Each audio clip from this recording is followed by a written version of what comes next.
Okay, the next type of deal type we're going to go over, and our buyers absolutely love these deals because they get cash flow fast and they get instant equity fast, faster than a Berkey. And these are called the tired landlord strategies. So this is buying an already occupied house at 80 to 85% of the value of the house. I'm sure you've heard the horror stories of investing in real estate when you don't do it with a team and you don't do it a trusted provider and you do it as an amateur when you're already too busy. And you just take on another responsibility and eventually the tenant just wears you out. Well, that's what happens when you don't do it with a team. Good news is you haven't made that mistake. You're investing with us and using a team. So let's get into the tired landlord strategy. Like the review of last video, the Berkey strategy.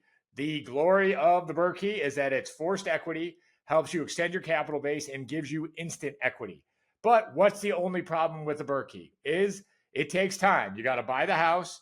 You got to wait for the rehab and you got to wait for the tenant. And so what if you could have all the advantages of a Berkey, but without having to do any of the time? Well, we thought about that and we created a deal around it. So essentially, in my mind, when I think of a tired landlord deal, it's just a faster way to get the same result of a Berkey. And it all starts with what's the critical error most tired landlords make? Well, it's this.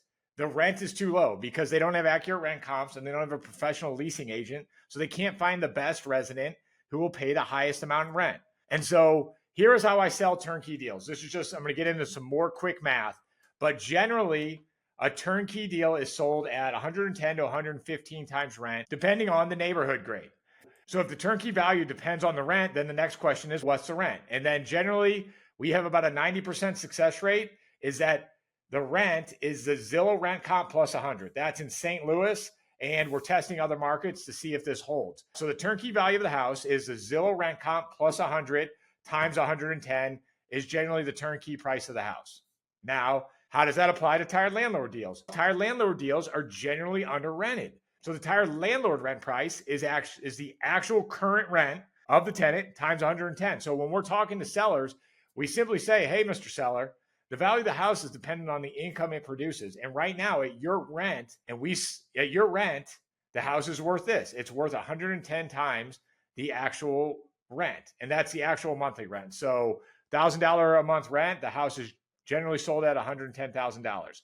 And then you might be asking, well, Jimmy, what about the wear and tear and deferred maintenance on the house? You have to account for that. So generally the tired landlord offer price is this. It's the actual rent times 110 times your worst case scenario, $10,000 make ready. That's your offer price. And so now you have to ask yourself, am I going to attain the forced equity magical 80%? And you ask yourself, hey, is my offer price 80% or less of the value I believe the house is? If the answer is boom, without the rehab, without buying, you still buy these house cash, but without the buying in cash and do a rehab, you've attained the holy grail of being into an asset at 80 to 85%. So you got to ask yourself, is your offer price 80% of the bank's appraised value? If it is, yes, you got free money and you got an infinite return like we talked about in the last video. So here's an example of this concept. This is 2507 Bouchard in St. Louis, Missouri. Here is when I first looked at the house and underwrote the deal, I thought the appraisal value would be around 155K. This house was awesome. It was getting $1,200 Section 8. But the actual rent, the market comp for the rent was $400. So it's all right, cool. This is another tired landlord who's made a critical error. The house is rented too low. So I know I could raise the rent and I know that I could get the house under probably at 80% of 55K. So step one, what's the turnkey value of the house based off this estimate? And I show you guys these numbers so you guys can do quick math as you're underwriting your own deals or taking a look at the deals we send you. So the Zillow rent was $1,400. So 1,400 plus 100 times 110, essentially 1,500 times 110 is 165. So it's okay, cool. We're in business if we believe this house will appraise at 165. Now, step two, what's the appraised value, give or take 10% based on the day the appraiser's having? Because sometimes they have bad days and there's a 10% variability. And then is the make ready less than 10K? So we went in the house, looked at the systems, looked at the kitchens, looked at the baths, and we're like, yeah, this won't be that expensive when this current tenant moves out, if they ever move out. A lot of these tired landlord deals, the tenant's already been there 4 or 5 years and they want to stay another 4 or 5 years. So with an appraised value of 165, what will the bank lend on it? So 165 times 80 is $132,000. So what's your tired landlord offer price? It's the actual rent times 110 minus $10,000 for a make ready. So 122. So the bank's going to lend 132 and I'm going to offer 122. It's like, we're in business.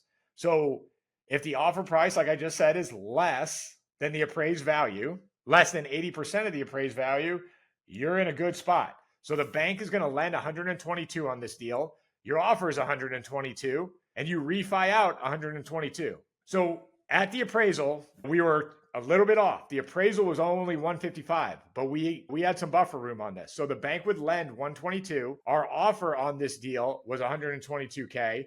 And so the buyer refied out. When I say our offer, I say me and the buyer working together. So the buyer was able to refi out 122. So he has nothing into this deal. He has an infinite return. And then a lot of people ask, why do tired landlords cash out? Well, a good answer of why they sell is they've already made their money and they just want to liquidate. And then two, their depreciation is up. So if they've held the asset for over like 10 to 15 years, they're not getting that great of a tax advantage anymore. So it's, hey, it's time to liquidate this into cash.